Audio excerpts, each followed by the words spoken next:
Greg Lindsay, who's joined us from New York. Greg is author of Aerotropolis, and he's a writer at FastCompany and at the New York Times. Welcome, Greg.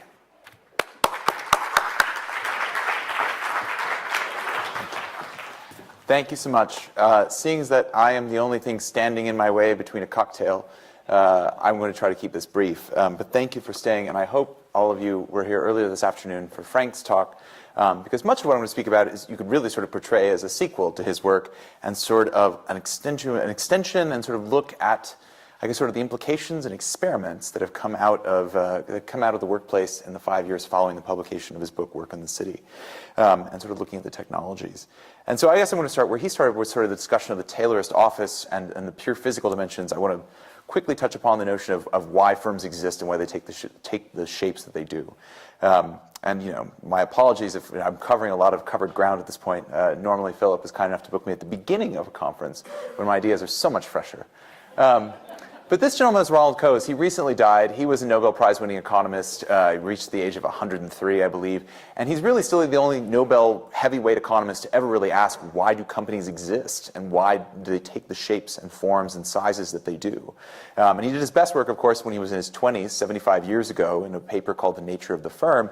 And Coase basically identified, you know, the sort of nature of why, you know, if in an Adam Smithian world, in which case we could all be independent workers feeding into marketplaces, why do large industrial organizations coalesce in the first place?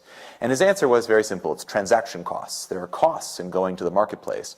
And he identified three particular types of costs. The cost of search, finding talent and finding people, and then, you know, negotiating with them, how much are you willing to do the task that I want to assign to you, and then monitoring them, making sure that task is done and integrated with the other activities.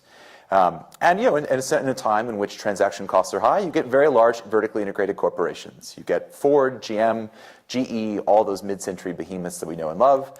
And then sort of a time that you have today, you know, of course, with, you know, ICT communication technologies, which allow us to communicate at higher velocities and wider expanses, you get falling transaction costs. And in theory, you know, you reach absolute zero, you have the nirvana of free agent nation, which of course we never will reach. But you can sort of see this in the offside statistic that in the US, you know, we're trending towards 40%, you know, contingent workers, freelancers, temps, contract workers, 65% potentially of the labor force. So you're seeing large corporations are able to slough off these internal divisions and go out to the marketplace and contract for capacities as needed, which of course has a massive impact on physical space required and the nature of work and where it's done. And so, you know, you sort of see examples to date of how this has been done, right? Outsourcing, that was the first wave, the 1970s onward. You know, we'll ship entire divisions overseas, we'll offshore it, we'll outsource it into other divisions, whatever's non-core, get rid of it. There's more recently, there's the whole notion of ecosystems, which is the recognition that any organization is not the sort of sum total of its universe, right? There are partners, suppliers, customers, competitors, all of which sort of engage in various chains and various capacities that change all the time. And then the third is sort of, you know, the whole rise of crowdsourcing, which Procter & Gamble, I had the fortune of meeting Larry Houston, who sort of oversaw P&G's big crowdsourcing push when they basically brought in half of all the innovations in the company from outside, most of which they did online, you know, the classic way of crowdsourcing, which you just sort of put out a quiz and, you know, people respond to it. And in many cases, you don't meet these people in person or work alongside them until much later. All of these things have, I think, two traits in common, which I'm particularly interested in. One is the notion of permeability. They all recognize that the hard boundary, physically and literally, of the organization and the office is becoming more permeable. You know, we want to be welcoming people in, we want to be sending people out. There are potential coworkers outside of your actual organization on the org chart who are more valuable to be working with than perhaps your own colleagues. And there's also, and this gets a little trickier and a little wonkier, the sort of notion of a trade-off between size and scale. You know, very large organizations, and by scale I don't mean large scale. When we talk about can something scale, we almost inevitably think, how big can it get? In this case, I'm speaking about small scale. There's a trade-off in size, you know, how large a multinational can get, and how it can preserve that sort of small scale, that tacit knowledge of working closely together with people and cohesion. So if you want to see an example, for example, of what Scott uses of, you know, of a particularly scalable organization, does anyone know what this is? It is. This is a tree farm. It's a German tree farm. So it's a perfectly scalable forest in the sense that you can plant trees by the tens of thousands. And unfortunately, they die by the tens of thousands when they're stricken with blight. They're scalable. They're easily managed, and they're what Scott calls legible. It's a legible system. You can literally look at it and see exactly how it's supposed to be functioning, how it's organized. It's a very, very upwardly scalable system. Does anyone recognize what this is?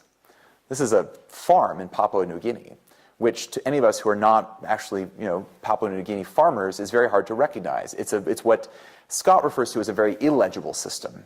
It's very networked together. All of it's basically a whole set of polyculture, overlapping organisms, all of which are very resilient and feeding each other.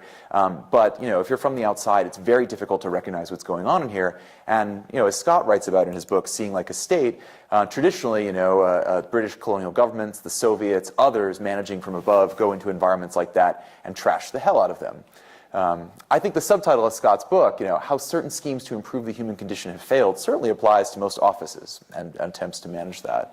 And examples that, that we can really draw from Scott of legible versus illegible, of schema that are very instantly read and very scalable yet brittle, versus illegible, which is very hard to read yet is very resilient and very tacit. This is basically closed organizations versus open. This is companies versus cities. To draw upon the famous essay about open source, it's the cathedral model versus the bazaar. This is what Robert Moses was a sort of, James Scott was a sort of, centralized planner versus Jane Jacobs and the emergent properties of the street. And I think finally, for our purposes, what I think is interesting is, corporations are of course purposeful. They are, even if that purpose is only shareholder returns, while illegible systems like cities they have no tasks. A city has no real purpose. It is the sum total of its residents' desires, despite how much we talk about, what's competitive cities and whatnot. So, you can actually design a city and you can design organisms in the sense of making them legible. And what happens when you do that is you get things like Brasilia, which is a very legible city. And the pilot plan, of course, is an infamous failure of creating a humane place for people to live in. And what I think is interesting, and this is what I think of Frank particularly, is he showed the Seagram building earlier. This is a hyper-legible workspace, literally a plane stacked upon the top of each other. Even attempts to reform it, to introduce some legibility into it, like what Probst did with the Action Office 2, to design an environment in which workers could actually move and shape themselves to add a little something into it that their managers would not recognize as had been forced upon them, was made into, of course, the most legible office environment there ever was, where you literally could take the org chart, lay it out on the floor space. We've practically all done this, I imagine, in here. I imagine some of you have, of laying out office space, and you make the org chart legible in physical form in this. And of course, we all know how functional the cubicle was. But I think there's a more interesting model of this, which is how does work in the city actually perform? What are the structures we can create? What are the networks we can shape? How do we, as Frank pointed out earlier, where we want to create value for physical space? I think there's something to be seen in cities. Particularly, in my conversations with Steelcase, Herman Miller, Hayworth, many of the people in this room, there's now this model that if the cubicle has failed and the open plan office version 2.0 has failed, and we need to move towards this next iteration of spaces that are specialized, spaces in which we'll be very collaborative, and spaces in which we'll very much focus, and you'll try to optimize for that. At that point, why are you staying in an office at all? Why don't you go looking beyond the office walls for spaces that perform that with people who may be more valuable than your colleagues? And so, when it comes to that sort of thing, when I'm looking for, illegible workspaces, I guess you could say, I like to come back to informal settlements and slums. This is some of the work that I'm doing with the World Policy Institute in New York, where we're trying to figure out what are the lessons we can learn from informal settlements and apply them, versus, what we've always done, which is, you should learn from those of us in the rich global north.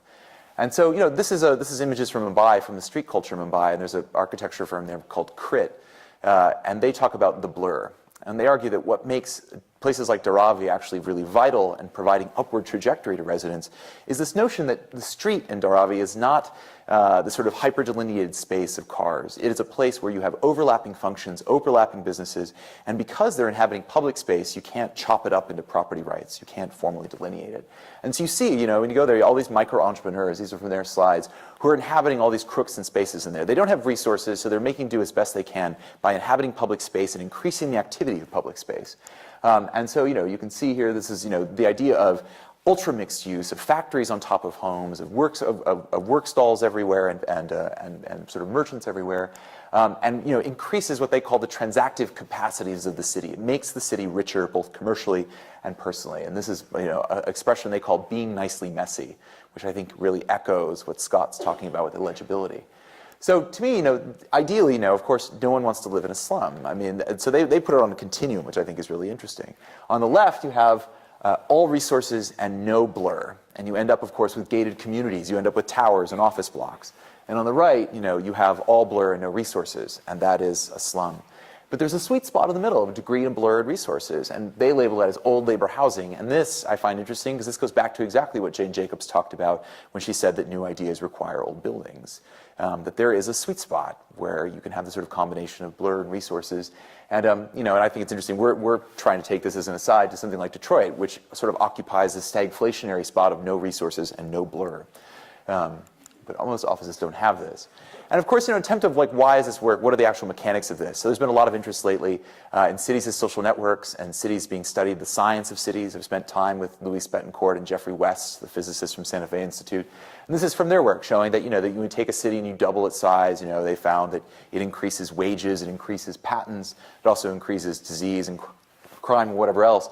But cities don't behave like biological organisms. There's something different, The cities are neither machines for living, as like Corbusier put it, nor are they actually biological creatures, as Patrick Geddes put it. Because, on the left there, that's what a biological organism does. It's born, it matures, it plateaus, it dies. And cities scale superlinearly. They keep evolving into something else with no potential upward trajectory.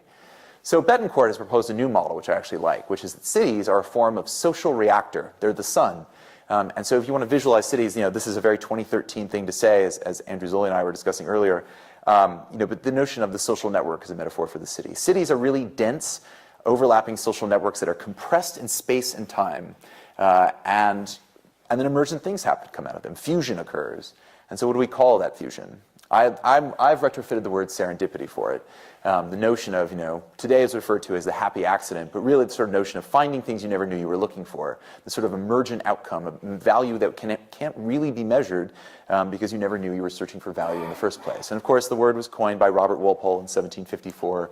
And the famous examples of serendipitous discoveries include penicillin, Kevlar, vast swaths of industrial chemistry and biology. There was a whole strain of antibiotics discovered in sewage runoff in Salerno. I don't understand why people were searching that, but serendipity and this presence of innovation are actually highly physical. They're rooted in space and time. And so as an example of this, Isaac Cohane at Harvard Medical School got an army of interns and students together and basically looked at something like 50,000 different scientific papers and then charted the actual physical location of the first and last authors of each paper in there to see how much physical space had on this. And what they found was, and this is a rendering of Harvard Medical School, is that, that basically the presence of the two co-authors meant as much, if not more, than their actual titles, than their actual department belongings, all these sorts of things. It was sheer proximity together that helped shape the influence of their papers. And this changed on a building by building basis. The darker the building, the more influential the work that was done there in terms of citations. Now, what's even more interesting than that is, I think of that is, there was another natural experiment done at Paris-Trousseau, which is their sort of large, Marie Curie, the largest medical research complex in France, where over 17 years they moved all of the offices and labs around because of asbestos removal.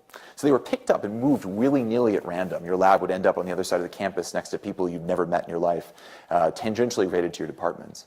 Another enterprising young economist went back and actually sort of sourced that and discovered that the labs, once they were moved, were 5 times more likely to collaborate across disciplines with their new lab partners immediately adjacent to them.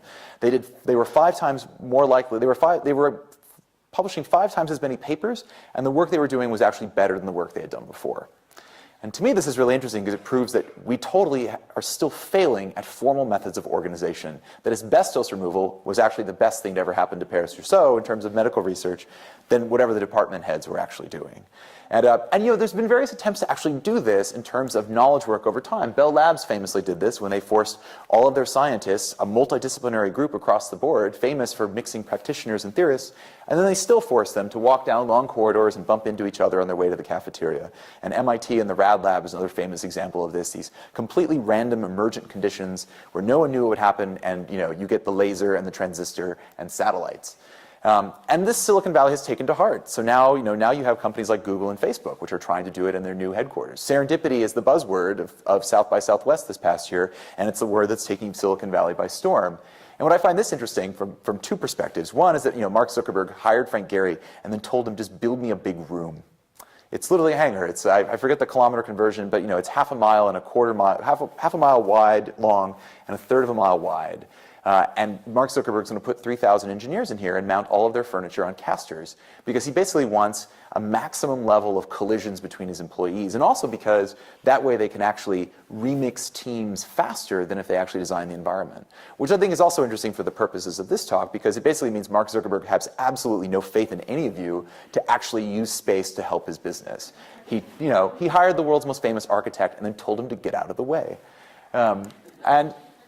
Google's doing more or less the same thing, with its Bayview campus, where everyone in 1.1 million square feet will supposedly be a minute and a half away from each other, and they're throwing coffee shops everywhere so its employees can mix. And Google, of course, knows the benefits of this because, they attribute features like Gmail and Street View and all their original core products as a result of engineers freelancing across their actual boundaries. And this comes back to, again, which I think is interesting, which is the notion of Google is realizing that not managing, and sometimes, in some cases at least, can be better than attempting to manage. And so if we're going to, again, take that step, I'm really interested in the notion of, well, why keep it in the office? Why do this in closed campuses in Silicon Valley or any sort of large campus when you have cities, these incredible emergent, thriving environments with people that you don't know about? The classic, Bill Joy of Sun quote that, no matter who you are, most of the smart people work for someone else. Well, we're reaching a point now with cultural norms and mores that you can work with them. You don't have to hire them, but you can work with them in interesting new structures in the city. And so I'm particularly interested in how do you blur the line between the office and the city. I'm repeating Frank's slides now. This is not new. As Frank talked about earlier, this is what the original coffee shop was. And I know from reading his book that Samuel Pepys could be argued as the original mobile worker, working across London and coffee shops and taverns and everywhere else. And, I don't know why I repeated that slide again. But I think there's an interesting thing that comes up with serendipity as well when you try to manage for serendipity, the two principles I bring up. One, this goes back to the whole social reactor. Serendipity is how the illegible becomes the legible. It's the combination of people meeting in space and time with ideas that they had only half formed, realizing that there's something going on there, working alongside each other, and new ideas come out of this. This is what Jane Jacobs talked about, I think, when she talked about the notion of new work in cities in her book, The Economy of Cities, where people go to work for a company, they acquire skills, and they eventually leave and they form new firms. And this is the whole foundation of urban economic growth and the whole urban economics spectrum. And the two, that serendipity has overhead costs too. Because if there weren't any overhead costs of sending your employees out of the office, we would see organizations scatter across cities. I think there's a whole trade-off in cohesion involved in really strong culture. But I think there's something to really be gained there by actually looking beyond the traditional office. And so I'm really interested in this notion of, how do we bring together the right people at the right place at the right time when you don't know who the right people are and you don't know what it is exactly it is you're looking for. And so I think there's levels of intervention we can do in the office, in the city, and then through technology and social networks themselves and an overlay on the office. So, this is just a couple examples. WeWork, of course, is a co-working space out of New York. They're one of the largest and attempting to expand. I think they have something like 8 locations in the city now. And what I find interesting about them is, beyond their actual space layout, which is, a lot of glassed-in offices and a lot of micro-entrepreneurs, is that they're using their scale as a network to basically start offering their employees discounted health insurance as well. I'm sorry, I misspoke and used employees. They're members. So WeWork looks more like something like a guild or a membership association than it does an actual corporation.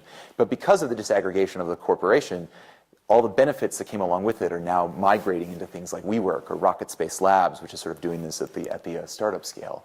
And then we're seeing other interesting workspaces come up, like Grid 70 in Grand Rapids or AT&T's The Foundry in Palo Alto and Tel Aviv.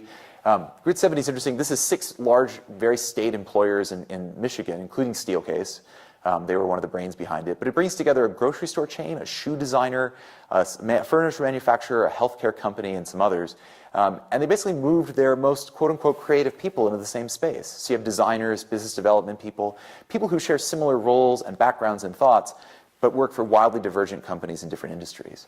And the reason they did this is twofold. One, there was sort of a whole notion of, how do we keep our young people in Grand Rapids, Michigan, which is not Chicago. And two, the sort of larger notion of how can we learn faster from each other? Why do we have to keep these people sitting next to the HR departments or other back office functions in the headquarters in the suburbs when we can put them together and they could potentially learn, whether it's research on background or simply learn best practices to be peers together? It has yet to yield $1 billion product like the Swiffer, which is what justified crowdsourcing.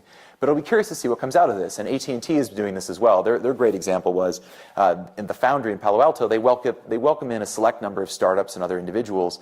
And they don't invest in them. They don't do anything corporate-wise. It's just come in, work with us, show us your technology. And one of those was an actual acquisition that led to something like improving their call network drops by 25%, which means I can actually use my iPhone to make a phone call in New York now. So, there's other examples. And of course, the most ambitious one that gets talked about by me and everyone else is what Tony Hsieh is trying to do in Las Vegas, where Tony Hsieh is the CEO of Zappos.com, the online shoe retailer, where Hsieh is basically trying to create the creative class company town. He's trying to merge his company with the city and sort of achieve some of the urban dynamics on behalf of his company. And doing this, he's basically moved his headquarters from the suburbs into the former city hall. He's acquired a ton of land around the city, $350 million in spending. And he's basically starting schools, funding small businesses, funding startups. He's trying to create the sort of rich loam of activity around his employees in the hopes, as he put it, that living and working in downtown Vegas will make you smarter.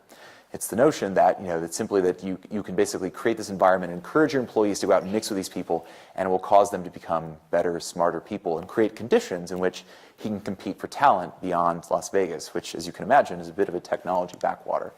And so, they're hiring 50 people a month right now and absorbing them into a culture that's famously like a cult. The last time I was there, I was in this courtyard walking along, and I saw a procession of 20 people at 2 in the afternoon, led by what I'm pretty sure was a beer bong, so I'm not really certain what they were doing. But the last step here is what we can do to really bring technology to this. And I'm writing about this and written about this a lot. And so I have sort of 3 premises. One, mobile devices are how we navigate cities. We're creating a really rich spatial overlay on the city through apps like Foursquare and beyond. If the car was the technology that allowed us to disperse across the landscape and really sort of activate all these marginal areas in suburbia, then the phone is having a real interesting effect on cities because it's densifying our experience of cities by adding information on top of it.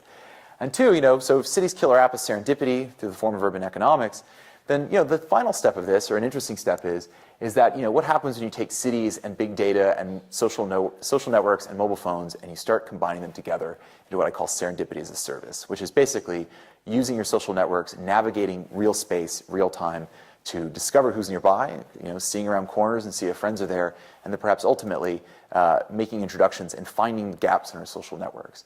So, so of course, just to show you quickly, this is the original map of Manhattan, which I think is interesting because Manhattan is a very hyper-legible environment, a grid that was extending the whole length of the island, and yet, somehow it worked. But, today this is a map of my Foursquare check-in, so you can see, another legibility laid on top of it, where I am historically. Live in Brooklyn Heights, and I work in Dumbo, where I have an office, a shared office space. And then, of course, I work and drink my way across the city, sometimes at the same time. But we're seeing a whole generation of apps that are going beyond this. Foursquare is basically a historical record. Now there's, the first iterations of this was mobile dating. Apps like OkCupid and Grindr and Tinder, which basically reveal who's nearby and are you interested in them. And what's interesting about these and why they're so effective is, of course, the context is very binary, particularly in something like Grindr or Tinder. You're hot. Do you think I'm hot? If so, we have a connection and we can communicate from there. And of course, you scroll through lists. And then there's a whole new generation of apps, like Highlight, like Sonar. Unfortunately, Sonar has died, but there's other ones that replace it, like Social Radar has just launched, which is the notion of, once you make your location available and your social networks available at all times, you can basically see who's around you, and the software can start recommending, that you might want to know this person based on whatever context it can establish, drawn from your other social networks like LinkedIn or Facebook.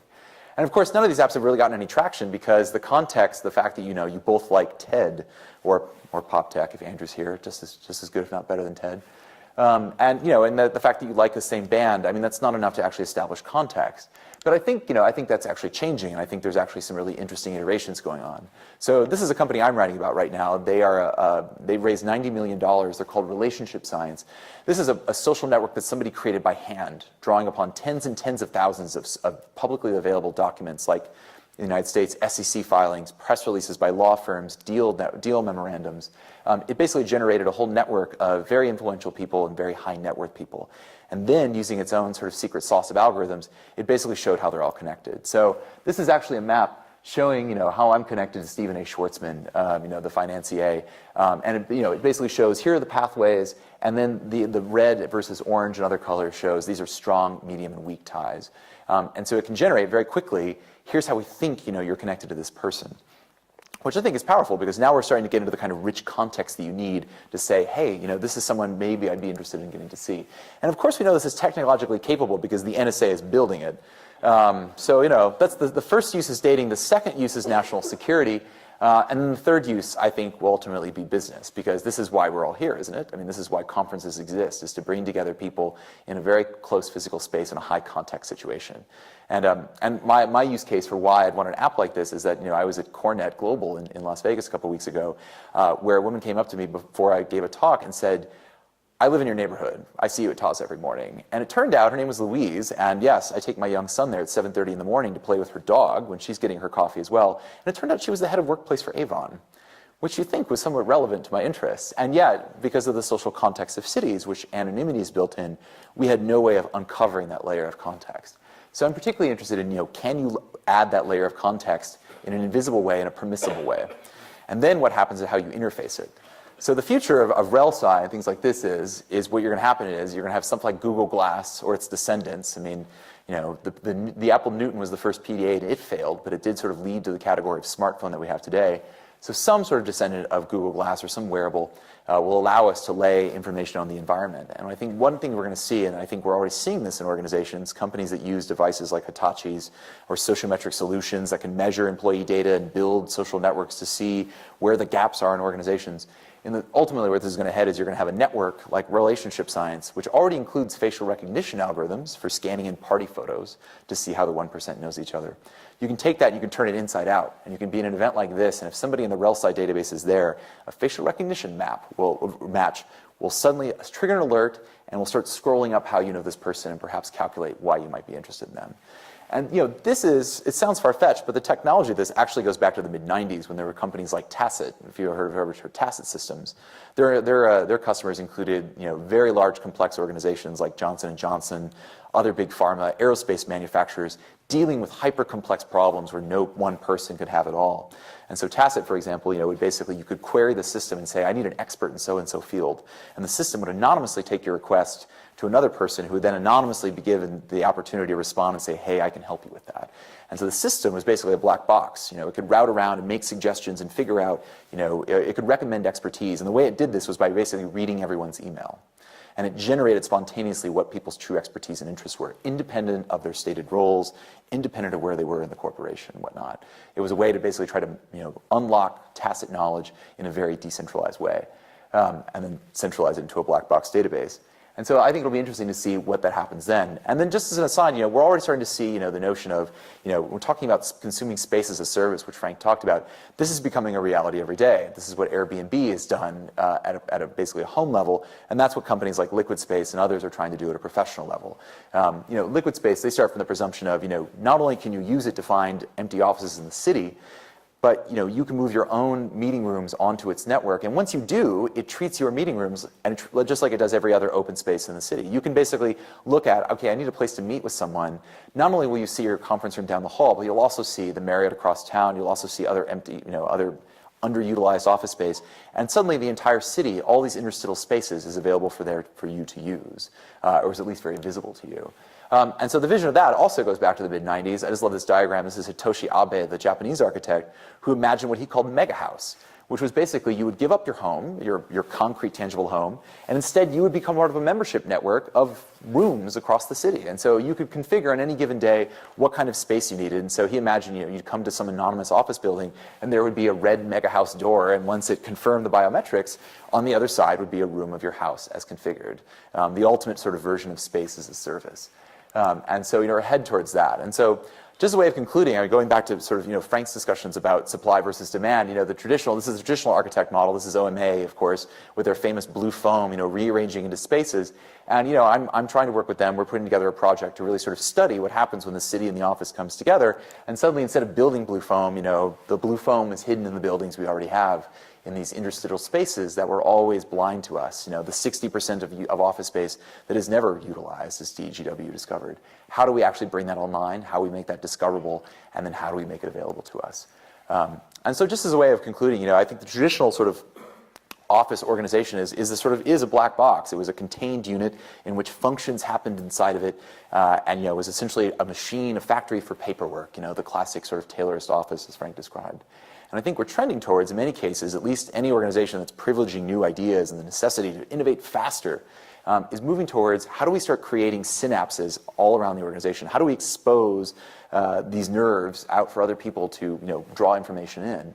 And I think this is going to lead to sort of an urban office conurbation where you'll be sending people out to work alongside other companies that are willing to have you in, and you'll be welcoming people inside. And so when I get a chance to talk to people like Julie Seitz, who's the director of Workplace for Coca-Cola, I give her this vision. She's like, yeah, we're Coke. We don't really disperse our employees into the world.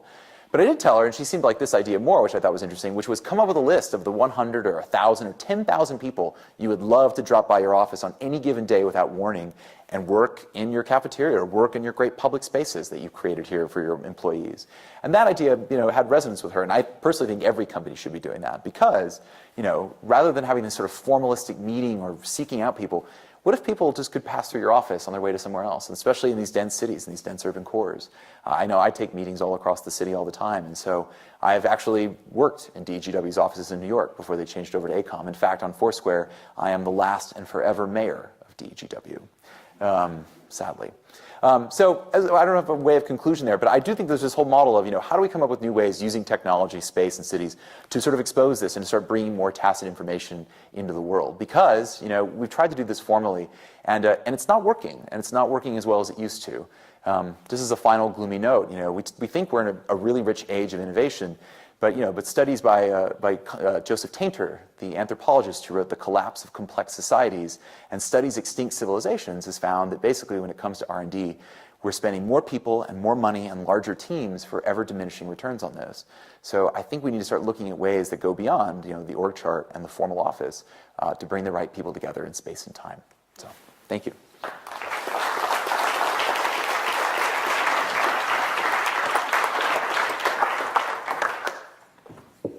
Thanks. Phew. Do we have any time for questions? Thank you, I hope Greg. I talked fast enough to leave some. Fascinating and intense. I'm sure there are questions, actually. Does anybody want to kick off?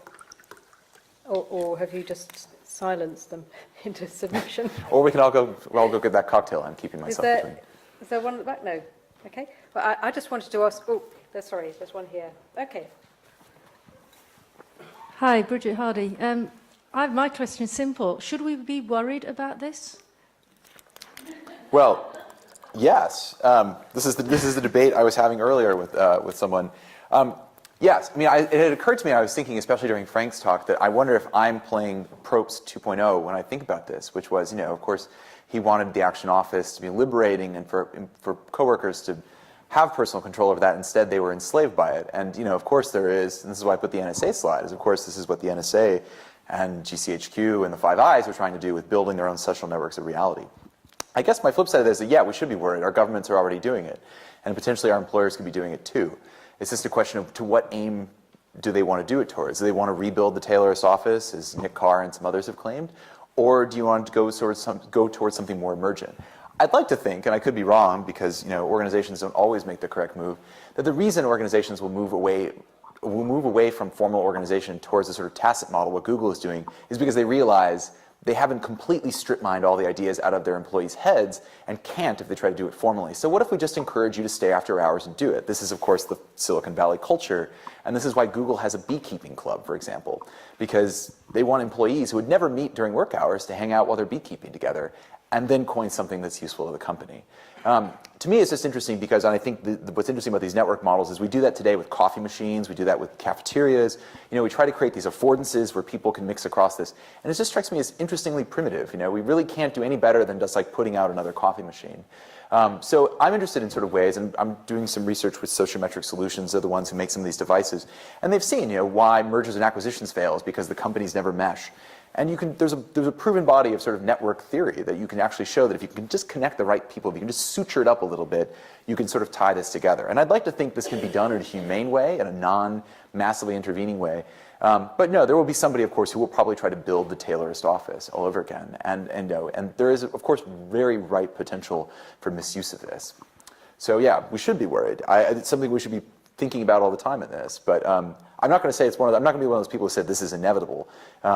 It's only inevitable if we will it to be that way. But I think there's tremendous value in it because all those networks are visible. You know, social networks are different than social media. It's like politics. If you have more than 2 people, you have a social network. So if we can figure out ways to sort of plumb that, to connect it, to activate it, I'd like to think that can end well for all of us, but maybe it won't. There's another question just over there. Yeah.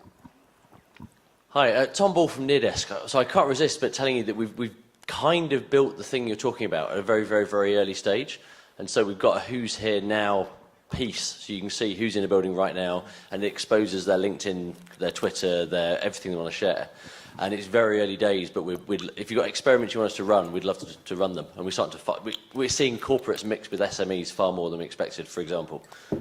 Yeah, interesting. I'd love to get your card. I mean, there's all sorts of experiments. I mean, Steelcase is trying to do this with its Tag Wizard stuff, and Liquid Space, who I showed, I forgot, I should have put a slide up there. One of their next set of features is that same sort of thing now of checking into individual desks when you go into a workspace so you can see who's there. Because, of course, yeah, I mean, you know, underutilized conference room is nice, but I'd really rather see who's there or who's going to be there, especially since, you know, the other major problem of this vision is completely disaggregated corporations where you can't find anyone to actually do work. Virtual workflow, of course, can happen, but what if you want to find these people? And so that is a sort of next step. Can we actually build that to a level of granularity and real time that makes it feasible? I think so, but it's certainly not there yet. So yeah, I'd love to follow up on that. Any other questions? Okay. Maybe that cocktail's beckoning. Well, I'd like to know if Frank has any thoughts. I don't mean to put you on the spot, but I'd be curious if you have any particular responses to this, or is this imagining how you thought it might have unveiled with some of these various spaces and technologies? You know, in a rough way, I thought it would, but not.